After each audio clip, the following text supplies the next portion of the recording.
Kana ganing utong dako niya paubanon nagpamalingki bisag wala kay gamit kay kuno tagsara daw ko mainitan wala daw koy gawas-gawas ug balay. So what's up guys, welcome back na po sa itong mini vlog guys. Pinamini aran na guys kay mga mini magkitag mga naong no. So mo to na dalik ka tara may kamalingki no kay tabo man siya nga adlaw guys. Unya udto ra pud ang time nga makagawas kay ting duty man siya nga time. Sana all na work.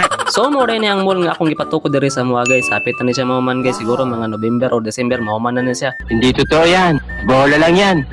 Bitaw guys, charot lang bitaw ha. So padayon ta guys, no, medyo layo-layo pag dito ato nga tabuan sa una kay. Sa una diri aman to gibutang guys sa terminal dapit pero lahi na may nagdumala so gibali nila guys. So karon naabot ta diri mo na ni siyang bagong tabuan diri sa muang lugar guys, so di ba? So karon mangita na pud medyo landong-landong gamay nga kaparkingan guys kay perting sakita in taon sa init murag mamaak sa kasakit guys.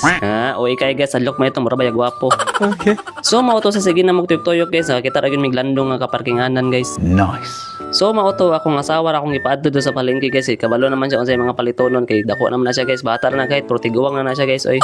So kita nga walay pulos guys kay di man ta kalakaw, pabili lang ta diri sa motor no, paabot lang ta siya og kanusa na siya mahuman og pamalit dira 2 hours later. So mauto guys, after how many years no man nagusig pamalengke dugay kay naabot abinog perting daghana gamay ra man kaayo. Unya guys, pauli na dayon mi ani unya dire on time mo agi guys, so nya kay dili man kaagi dira so ni balik ta lang mi sa agi guys. Unya dire na dayon mi tuyok sa downtown guys. Downtown si mo kagaral lungsod ra ni oy.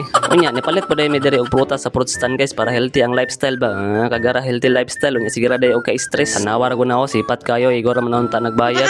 Unya nyapit naman siya dire labusin og palit og Yakult guys para okay ka batyan ang tirada ba. So mo to guys, pauli na mi ani nga time kay nahurot na mi gid ang kwarta nga among gidala no. Unya medyo gutom na pud akong bitok guys. So dire lang ta kutob guys no. Daghang salamat sa pagtanaw sa tong pinamini-mini nga pagka-vlog.